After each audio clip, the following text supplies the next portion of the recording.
বন্যার কারণে স্থগিত চট্টগ্রাম শিক্ষা বোর্ডের অধীনে ৫ জেলার এইচএসসি ও সমমানের পরীক্ষা আগামী ২৭ জুলাই সোমবার আবারও শুরু হবে। বৃহস্পতিবার এ তথ্য জানায় শিক্ষামন্ত্রী আ.ন.ম এহসানুল হক মিলন। সাম্প্রতিক বন্যা পরিস্থিতির কারণে চট্টগ্রাম মাধ্যমিক ও উচ্চ মাধ্যমিক শিক্ষা বোর্ডের অধীনে চলমান ২০২৬ সালের এইচএসসি ও সমমানের পরীক্ষা পরবর্তী নির্দেশ না দেওয়া পর্যন্ত স্থগিত করা হইল। বন্যার ক্ষতিগ্রস্ত এলাকার সার্বিক পরিস্থিতি, পরীক্ষার্থীসকলের শারীরিক ও মানসিক অবস্থা এবং সড়ক যোগাযোগের দুর্ভোগ বিবেচনায় এনে এই সিদ্ধান্ত লইল আন্তঃশিক্ষা বোর্ডের সমন্বয় কমিটি। বৃহস্পতিবার শিক্ষামন্ত্রী জানাই পরিস্থিতি উন্নতি হইবার কারণে ২৭ জুলাই পরীক্ষা পুনরায় শুরু হইব। তবে পূর্ব নির্ধারিত পরীক্ষা শেষ হইবার পর স্থগিত হন পরীক্ষা সংশোধিত সময়সূচি ঘোষণা করা হইব।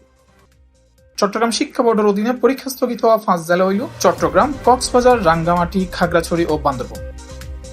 পরীক্ষার্থীসকলের নির্ধারিত সময়ের আগেই প্রবেশপত্র সহ নিজ নিজ কেন্দ্রত উপস্থিত থাকিবার আহ্বান জানাই শিক্ষা বোর্ড। স্থগিত পরীক্ষার বিষয়ে নতুন সময়সূচি পরবর্তীতে জানানো হইব। C+ TV, Chittagong.